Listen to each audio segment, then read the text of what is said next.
जैसे कि हमारे श्री राम किशन जी, इन्होंने अपना विचार कल पर नहीं टाला।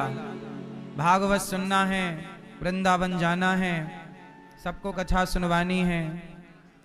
इन्होंने कल पर नहीं टाला, फटाफट तैयारी की और शुरू हो गए तैयारी में। जीवन का भरोसा नहीं है। दोनों बड़े प्रेम से पति पत्नी श्री राम किशन जी, मैया श्रीमती कमला देवी प्रेम से कथा सुन रहे हैं और बहुत खुश हैं। और इनके पुत्रों का भी धन्यवाद कि जो अपने पिता के इस कार्य में साथ दे रहे हैं।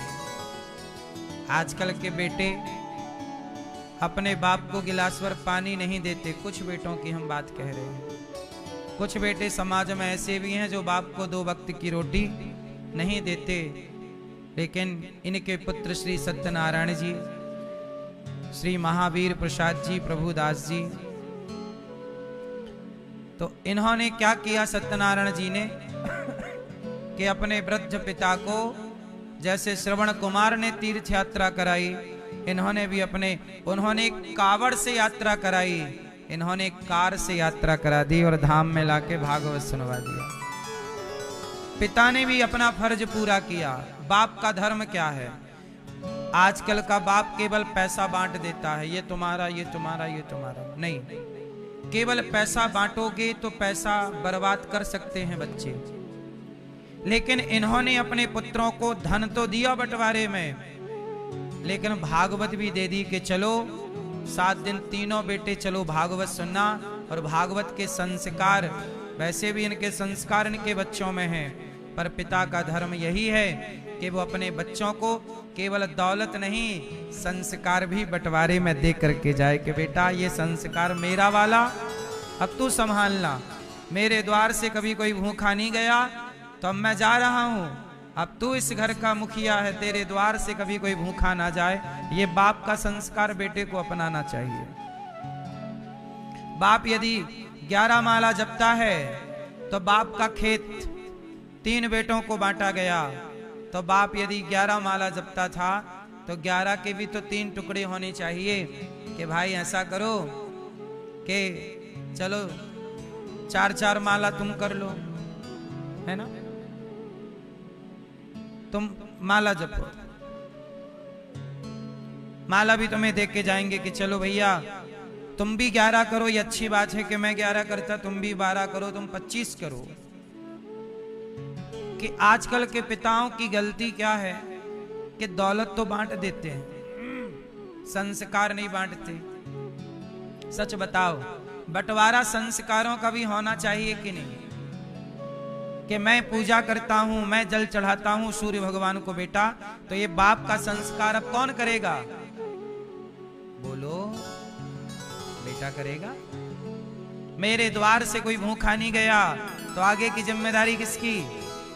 हाँ, तुम करो। संस्कार यही है, केवल दौलत नहीं बंटवारा दौलत का नहीं। बाली का एक पावन चरित्र आपको सुनाऊं। बाली जब मरे तो बाली जब मरा तो बाली ने मरते समय, मरने से पहले अपने पुत्र का हाथ पकड़ा। बाली के पुत्र का नाम क्या था? क्या नाम था? अंगद। बाली का बेटा अंगद। अंगद का हाथ पकड़ा किसने? बाली ने। मैया, ओ पंचायती मैया, सुन लो मेरी माँ। बाली का हाथ पकड़ा, बाली ने अंगद का हाथ पकड़ा और राम जी के हाथों में रख दिया। हे राम, आज से मेरा बेटा आपका। सुमित्रा माँ ने अपने बेटे लक्ष्मण का हाथ पकड़ा और राम के हाथ में रख दिया। राम, लक्ष्मण, आज से तुम्हारी माता है सीता और तुम्हारे पिता हैं राम। सुमित्रा माँ ने अपना बेटा राम को सौंप दिया, तो बाली ने भी मरने से पहले अपना बेटा राम को सौंप दिया। इसलिए सुग्रीव राजा बने और अंगद युवराज बना। जबकि होना क्या चाहिए कि राजा का बेटा युवराज होता है। तो सुग्रीव यदि किष्किंधा के राजा हैं तो सुग्रीव के बाद किष्किंधा किसकी थी? सुग्रीव के बेटे की। पर राम के हाथों सौंप दिया ना अंगद को। तो राम जी ने कहा सुग्रीव जब तक आप जिंदा हैं तो आप राजा बनिए किष्किंधा के, लेकिन आपके बाद आपका बेटा राजा नहीं बनेगा। बाली ने मरते समय अपने पुत्र को मुझे सौंपा है और जो मेरी शरण में आता है मैं उसे राजा ही बनाता हूं। ऐसे राजा बनाना। माम एकम शरणम व्रज। यदि तू मेरी शरण में है तो राजा से नीचे का तो मैं कोई प्लान ही नहीं करता। भगवान अपने भक्त को राजा के नीचे कोई प्लान नहीं करते। राजा की तरह राजयोग होता है जीवन में। जहां भी रहोगे राजा की तरह बिंदास, रानी की तरह। कब?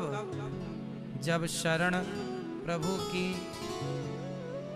इसलिए मेरी मां, जैसे बाली ने अपना पुत्र सौंप दिया राम को, ऐसे श्री राम किशन जी, कमला देवी मैया, इन्होंने अपने पुत्र को भगवान के चरणों में समर्पित कर दिया। और जो भगवान में समर्पित है उसकी चिंता उसे नहीं है, उसकी चिंता फिर भगवान को है, क्योंकि तुम समर्पित हो ना, आश्रित हो। तो पुत्र श्री सत्यनारायण जी, महावीर जी, प्रभुदास जी, सरजू देवी जी, मुनिया देवी जी, गायत्री जी, पोते पवन कुमार जी, भुवनेश जी, सूरज जी, अक्षय जी, रूपदास जी, भाई घनश्याम जी, संतोष देवी जी और चंचल देवी जी, ममता देवी जी, खरियानीब है,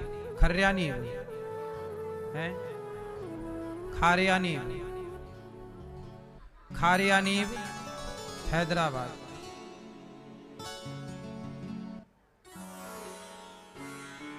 तो इसमें लिखा गलत है ना, इसलिए हम कंफ्यूज हो जाते हैं।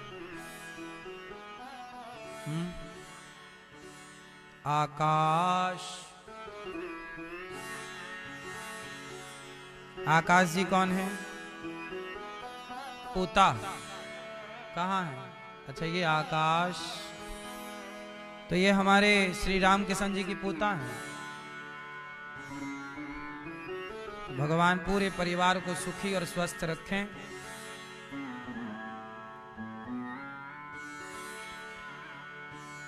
अभी भागवत जी के पोथी पाठ 27 जनवरी से होंगे। आप लोग भी अपने पूर्वजों के लिए, पितरों की सदगति हेतु भागवत जी के पोथी पाठ करवा सकते हैं और इस सुंदर से भागवत जी के अनुष्ठान से अपने आप को जोड़ सकते हैं। जीवन में भागवत जरूर सुननी चाहिए। कल हम लोगों ने सुना कि हाँ बेटा, कौन चिल्ला रहा है? दुड़ू जी सुनो, कल भगवान ने क्या कहा? शंकर जी ने खूब समझाया, माता सती को नहीं समझी, परीक्षा लेने गईं, भस्म हो गईं, पार्वती बनकर प्रकट हुई और शिव पार्वती का विवाह हुआ। ये मनु जी की 3 बेटियां हैं, आकुति, देवहूति, प्रसूति, जिनकी कल आपने कथा सुनी। मनु जी के 2 बेटे हैं, प्रियव्रत, उत्तानपाद। उत्तानपाद की 2 पत्नियां हैं, सुनीति और सुरुचि। सुनीति के पुत्र हुए हैं ध्रुव, सुरुचि के पुत्र हुए हैं उत्तम। ध्रुव नाम का एक छोटा सा बालक था, बहुत छोटा बालक है, 5-6 साल की आयु है। माँ तो मिल गई है पर पिता खोजे मिल नहीं रहे हैं। ध्रुव जी बार बार अपनी माँ से पूछते हैं, माँ मेरे पिता कौन है? माँ मेरे पिता कौन है? सब बच्चे कहते हैं कि ये मेरे पिता हैं, ये मेरे पिता हैं। माँ मेरे पिता कौन है? माँ ने कहा कि बेटा, तेरे पिता यहाँ के जो राजा हैं उत्तानपाद, वो तेरे पिता हैं। तो माँ जब ये पिता हैं मेरे, तो ये मुझे मिलते क्यों नहीं? तो माँ ने कहा कि बेटा, तेरी जो दूसरी माँ है, मतलब सौतेली माँ, जो तेरी दूसरी माँ है, पहले राजाओं की बहुत सारी पत्नियां होती थी, तो सुनीति बोली कि जो तेरी सौतेली माँ है, वो तेरी सौतेली माँ तुझे और मुझे पसंद नहीं करती। तेरे पिता से कह के उन्होंने मुझे घर से निकलवा दिया है, तो वो तो महलों में रहते हैं और हम ऐसे ही खंडहर महलों में रहते, खंडहर स्थान पर। तू बेटा ऐसा कर कि तू पढ़ लिख अपना काम कर, तू पिता का प्यार ना प्राप्त कर पाएगा। पता नहीं तेरे पिता तुझे पहचानते भी हैं कि नहीं, वर्षों हो गए तुझे देखा नहीं है उन्होंने। तू बड़ा हो गया है 5 साल का, तेरा रूप रंग भी उन्हें याद है कि नहीं। अब ध्रुव जी को तो पता चल गया कि मेरे पिता यहाँ के राजा हैं, तो बच्चा होता है। ध्रुव जी राजमहल चले गए, मां को लगा यहीं खेल रहा है, गए राजमहल। राज दरबार में राजा उत्तानपाद बैठे थे और राजा के बगल में रानी बैठी थी। अब ध्रुव जी तो बालक थे, चले गए। सभा लगी थी, लोग बैठे थे, पर बच्चा तो बच्चा है, चला गया। और चला गया, सब देखते रह गए। अच्छा, सबको पता था कि ये राजा का ही बेटा है,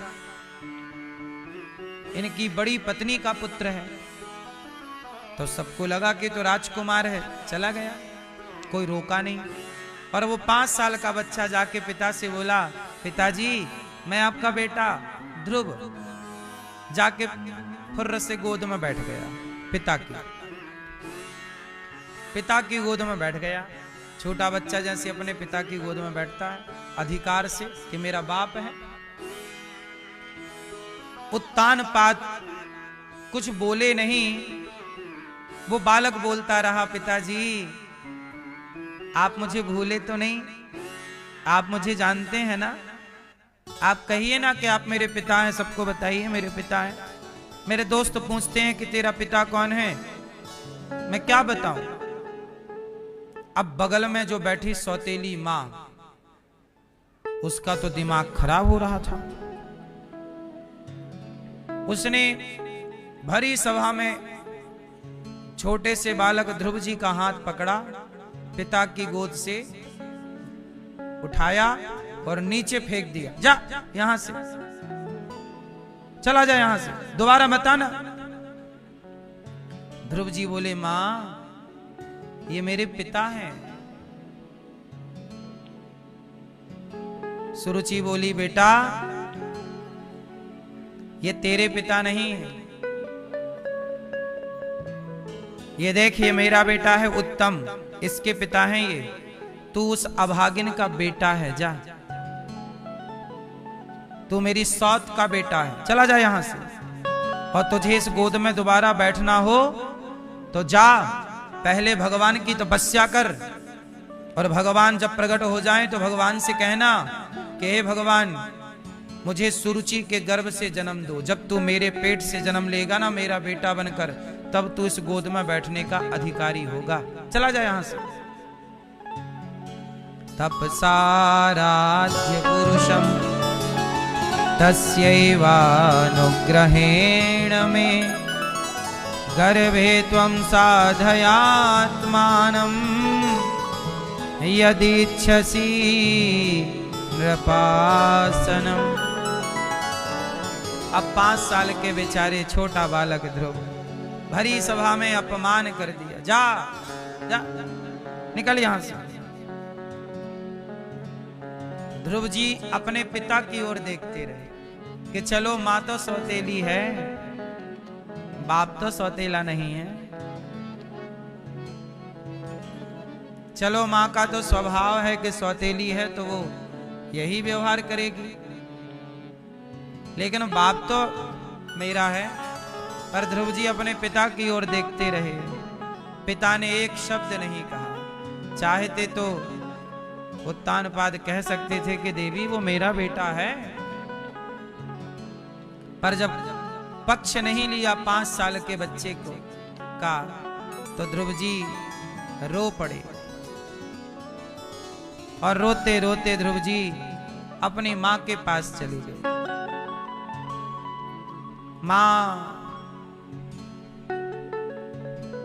मां बाहर आई, क्या हुआ? जोर जोर से रो रहे हैं ध्रुव जी। तभी कुछ लोग आए, ध्रुव जी कुछ बोल ना पाए। मां बार बार पूछे, बेटा क्या हुआ, बेटा क्या हुआ? ओ पंचायती मैया, ये अभी आई वही वाली हैं, आते ही प्रपंच चालू। चुपचाप बैठ नहीं सकती मेरी मां। देखो तुम्हारे चक्कर में हमने कथा रोक के तुम्हें बात की ना, आप लोग समझते ही नहीं। आएंगे 4 लोगों को हिलाएंगे, मैं आ गई, मैं आ गई, देख मैं आ गई।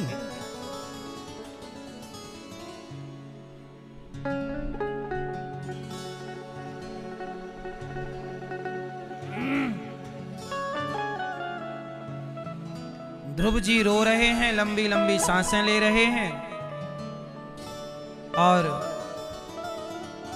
तब तक मंत्री लोग, सभा में बहुत लोग थे जो इस दृश्य को देखे थे। सब लोग आए और मां ने कहा कि भैया क्या हुआ?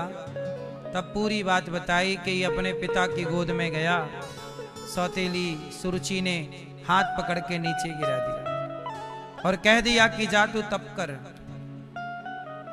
अब सुनीति ने अपने बेटे को गोद में बिठाया और अपने ध्रुव को समझा रही हैं। सुरुचि सुनीति बोली, सत्यम सुरुच्या विहितम भवान में यद दुर्भगाया उदरे गृहीता।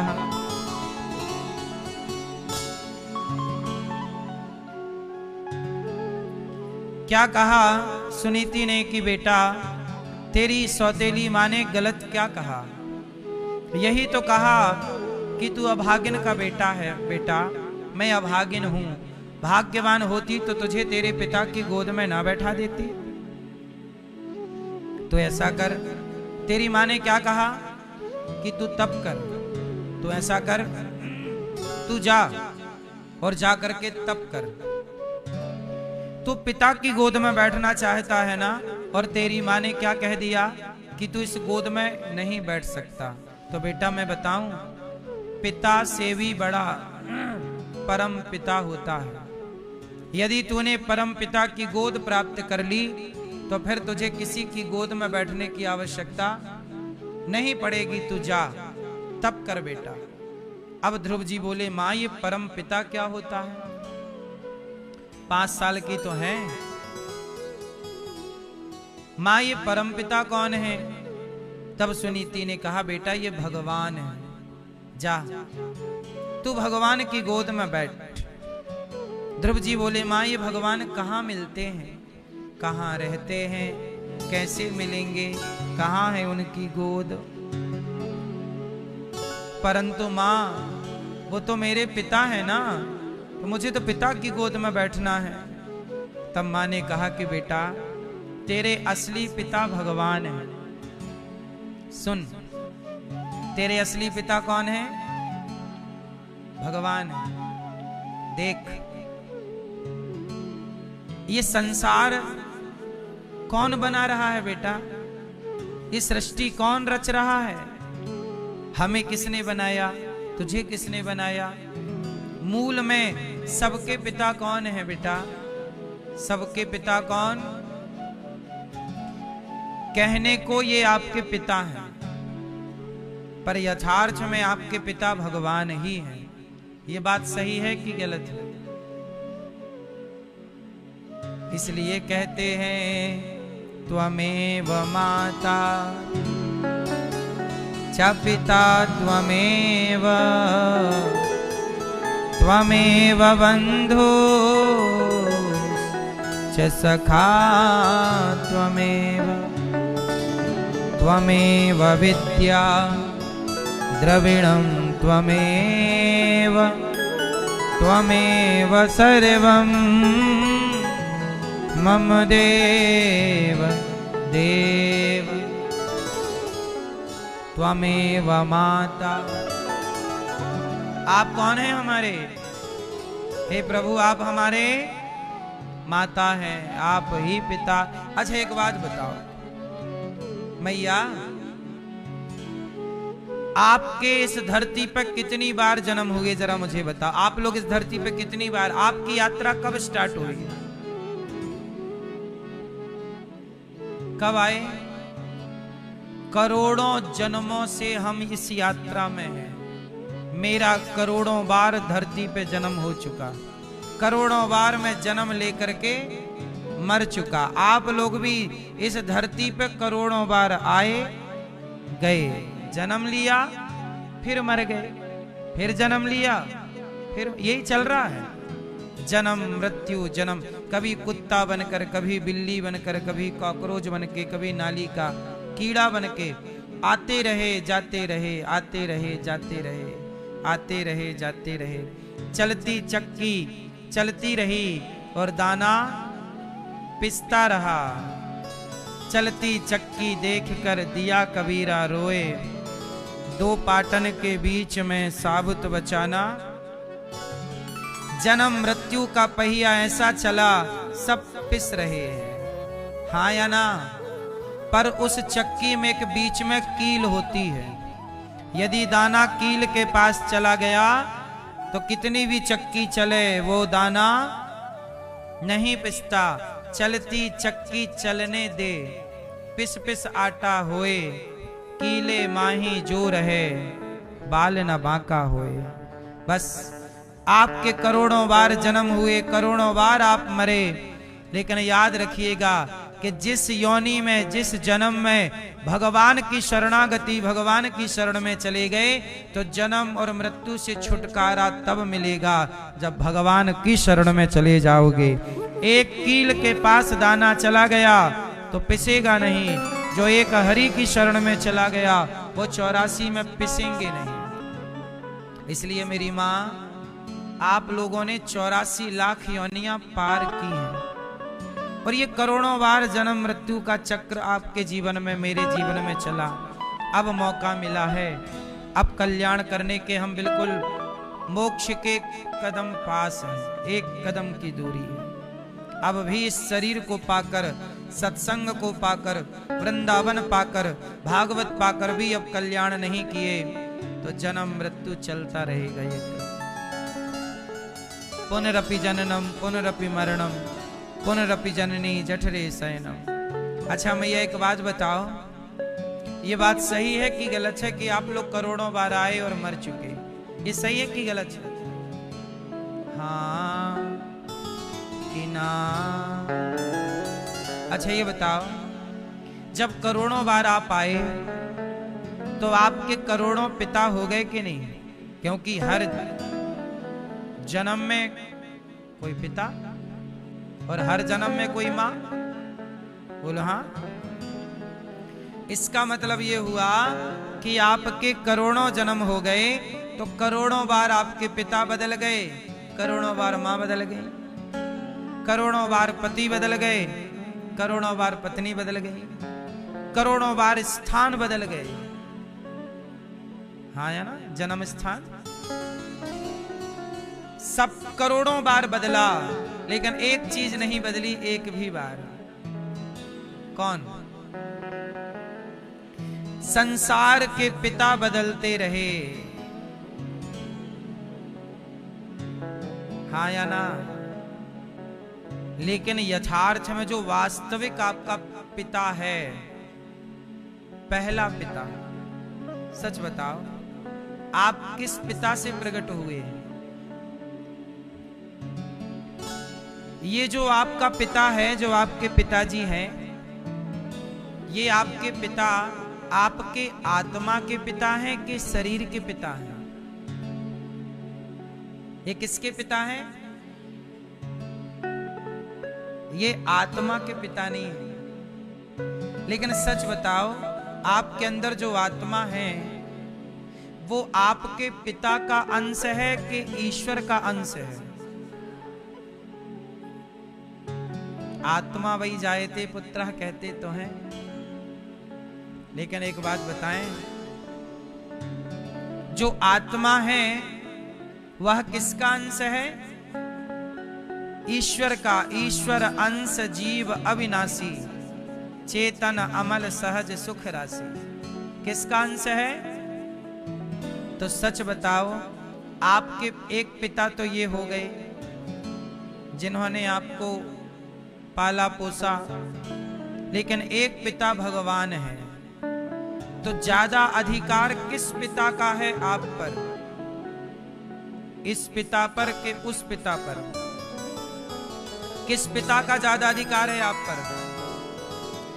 ये वाला पिता ज्यादा अधिकार दिखाता, तू मेरा बेटा है, तू मेरी बेटी है, चल यहां। यहां वाला पिता ज्यादा अधिकार दिखाता है, लेकिन वास्तविक में अधिकार इस पिता का है ही नहीं, उस पिता का अधिकार ज्यादा है। इसलिए वो वाला पिता जब बुला लेता है आपको जाना पड़ता है, और ये वाला पिता रोता रह जाता है।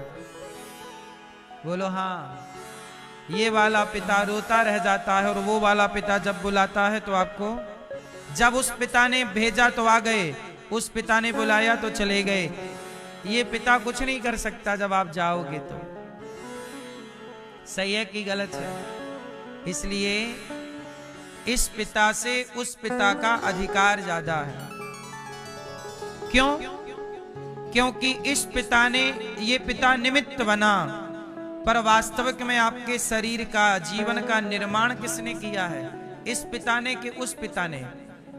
हाँ? किसने?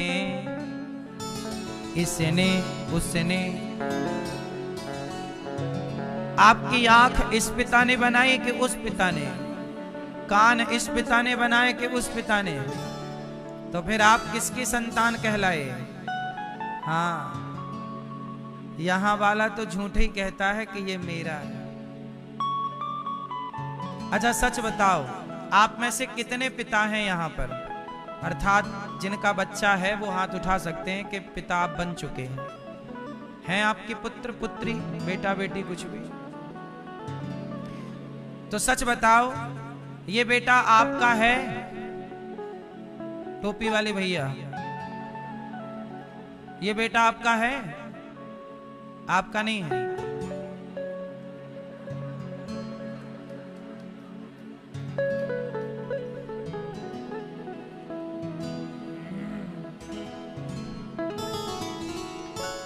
सच्चाई यही है, लोग यही कहते हैं ये मेरा बेटा है, ये मेरी बेटी है, पर आप कहते हो, ये बात व्यवहार में कही जाती है कि ये मेरा बेटा। कहना भी पड़ेगा, आधार कार्ड में यही लिखा है, नहीं लिखा पिता का नाम? फिर तो आधार कार्ड के हिसाब से तो ये अपना बेटा है, पर यथार्थ में ये अपना बेटा, ये संपत्ति परमात्मा की। इसलिए आधार कार्ड में तो कहो कि भाई साहब ये बेटा है, पर वास्तविक में ये जानो कि ये मेरा नहीं, मेरा मुझ में कुछ नहीं, जो कुछ है तेरा, तेरा तुझको अर्पण, क्या लागे मेरा प्रभु। नाथ सकल संपदा तुम्हारी। मैं चाहूंगा कि ये लाइन आप भी बोलें। नाथ सकल संपदा तुम्हारी, नाथ संपदा तुम्हारी, मैं सेवक समेत सुत नारी। नाथ सकल संपदा तुम्हारी, कहो मैं सेवक समेत सुत नारी। इसका मतलब है कि हे प्रभु, सब कुछ आपका है, सारी संपत्ति आपकी। नाथ सकल संपदा तुम्हारी, मैं सेवक, ये जो मैं सेवक हूं आपका, मैं सेवक समेत,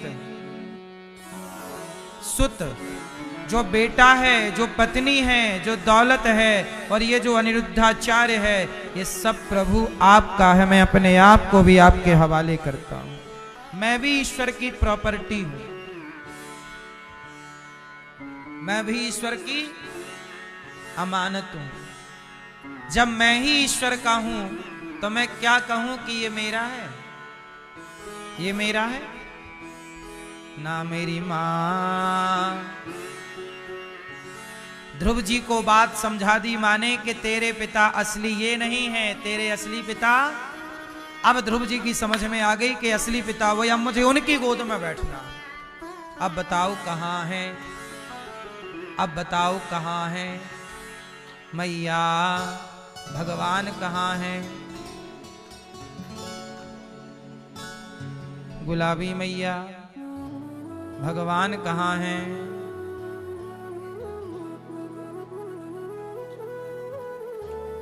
हर जगह पीली मैया, भगवान कहां है। हर जगह कण कण में कहां है भगवान, कण कण में है। आपने देखे हैं मैया भगवान, आपने ये वाली मैया नहीं, लाल मैया आपने भगवान देखे। हरी मैया चश्मा वाली आपने भगवान देखे।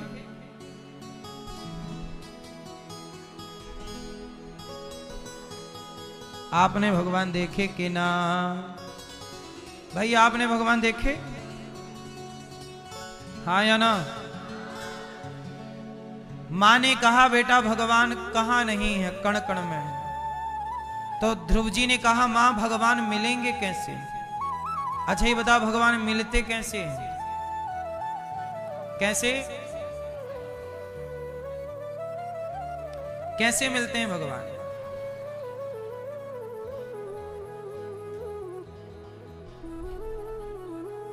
कैसे मिलते हैं भगवान हैं। हाँ, भाव से मिलते हैं भगवान। किससे मिलते हैं। जैसे मक्खन चाहिए तो कैसे मिलेगा। मक्खन चाहिए, मक्खन चाहिए तो दही का मंथन कीजिए। मक्खन चाहिए तो दही का मंथन कीजिए। जैसे दही के मंथन से मक्खन मिल जाता है, ऐसे भक्ति करिए, भगवान से प्रेम करिए तो भगवान भी मिल जाएंगे। ध्रुव जी से मां ने कहा जा बेटा तू प्रेम कर, भगवान का चिंतन कर, तप कर, तप के बल से भगवान मिलेंगे। ध्रुव जी चल पड़े। अब ये तपस्या का मार्ग कौन सुझाएगा, तो नारद जी मिल गए, मंत्र दे दिया ओम नमो भगवते वासुदेवाय। और ध्रुव जी इस ओम नमो भगवते वासुदेवाय किस पावन मंत्र का ध्रुव जी ने प्रेम से जाप किया। क्या किया ध्रुव जी ने, जाप किया। कहां जाप किया, यहीं वृंदावन ब्रजमंडल में, मधुवन में। और जब जाप किया 3 दिन में 1 बार खाते और मंत्र जपते ओम नमो भगवते वासुदेवाय, ओम नमो भगवते वासुदेवाय। चिंतन भगवान का कर रहे हैं। फिर 6 दिन में 1 बार खाते हैं, 9 दिन में 1 बार। 5 माह पूरे हुए, 6ठा महीना लगा कि ध्रुव जी ने पांव के अंगूठे के बल पर खड़े होकर तपस्या स्टार्ट कर दी। आजकल का व्यक्ति तप नहीं करना चाहता। आज भी बहुत लोग भगवान का नाम जपते हैं, लेकिन नाम जप के भी कहते हैं कि भगवान का कोई अनुभव नहीं हुआ, साक्षात्कार नहीं हुआ। क्या कमी रह गई। कि सपने में भी दर्शन नहीं हुआ। तो एक बात बताएं, जाप करने का भी एक नियम है कि आप तो जाप करिए, पर जो आपका चित्त हो वह पवित्र हो, निर्मल हो। कैसा हो? चित्त कैसा हो? निर्मल हो। निर्मल मन जन सो मोहि पावा, मोहि कपट छल छिद्र न भावा।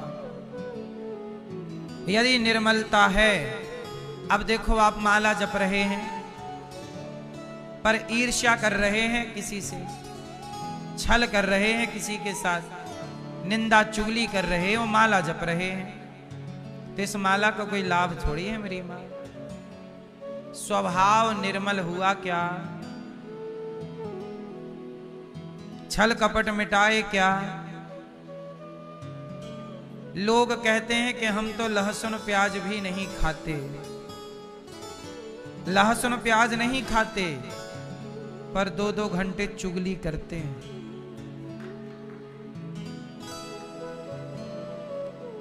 हम ये नहीं कहते कि लहसुन प्याज खाओ, तामसी है इसलिए लोग नहीं खाते, लेकिन हम एक बात कहते हैं कि बड़े बड़े पाप करें, बोलो बड़े बड़े, और छोटे करत लजाएं। छोटे पाप करने में शर्म आती नहीं जी, हम तो चाय नहीं पीते और चाय नहीं पीते, परंतु पड़ोसन को ताकते रहते हैं।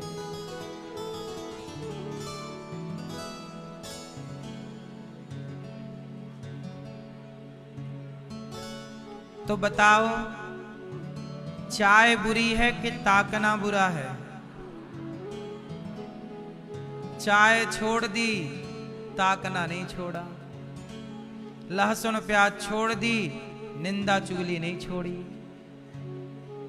इसका मतलब ये है मेरी मां कि सबसे बड़ा पाप क्या है, क्या छोड़ना चाहिए?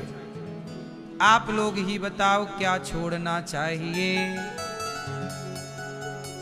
क्या छोड़ना चाहिए? हैं? ना काहू से दोस्ती, ना काहू से बैर, कबीरा खड़ा बाजार में, सबकी चाहे खैर। सब सुखी सर्वे भवन्तु सुखिनः, सर्वे सन्तु निरामया। हम क्यों चाहें आपका बुरा? हम क्यों करें आपकी निंदा? हम क्यों करें आपकी चुगली? हम क्यों आपसे करें ईर्ष्या? एक बात बताओ, सच बताना मैया, आप लोग अपने परिवार में, पड़ोसियों में, पड़ोसियों से, परिवार में किसी से ईर्ष्या, द्वेष, निंदा, चुगली आप लोग करते हो कि नहीं? सच बताओ, हैं? करते हो ना? मैया पड़ोसन से क्या पूछ रही हो मेरी माँ? करती तुम हो, पूछ रही हो तुम करती हो? क्या कह दें? हाँ कर दें?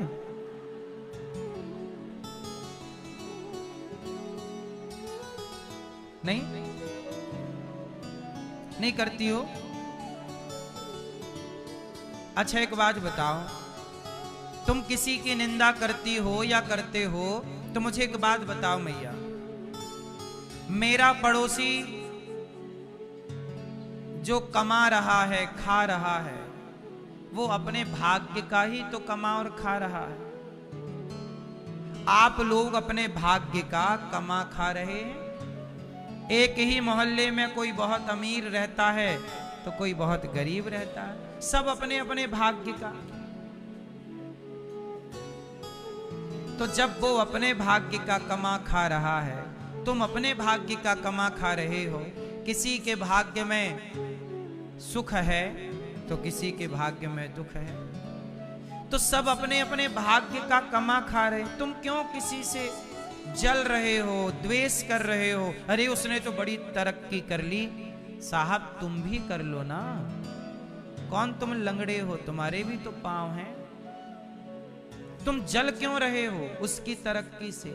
हमारे देश के लोग दूसरों की तरक्की से जलते बहुत हैं, खुद कुछ नहीं करेंगे और कोई कुछ कर रहा है तो उसे बदनाम करेंगे। जितना टाइम दूसरों को नीचा गिराने में खर्च करते हो, उतना समय अपने को ऊपर उठाने में लगाते तो आप बहुत ऊपर उठ जाते। लेकिन पूरी एनर्जी लोगों को गिराने में लग रही है कि उसे गिराया कैसे जाए। एक गांव में एक आदमी लालटेन लेके आया। ये उस जमाने की बात है जब पहला पहला लालटेन लॉन्च हुआ था। नया नया लालटेन, लालटेन जानते हो?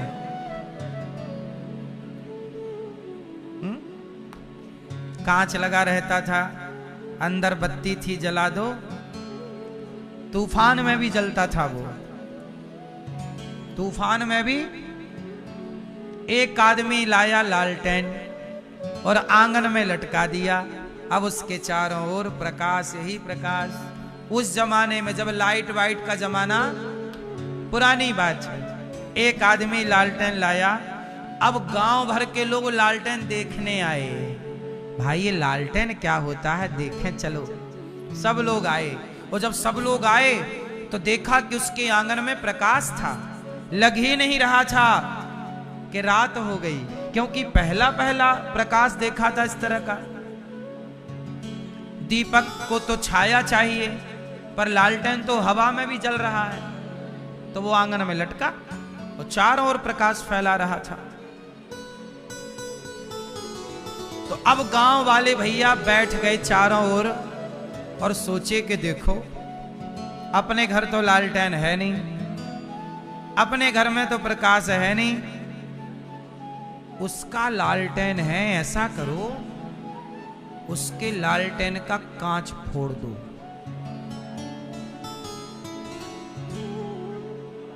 तो अपना भी अंधकार है, उसका भी है, क्योंकि उसका प्रकाश चुभ रहा है। आजकल लोग अपने अंधकार से परेशान नहीं है, दूसरों के प्रकाश से परेशान है। तुम प्रकाशित क्यों हो? एक जुगनू के पीछे सांप पड़ गया।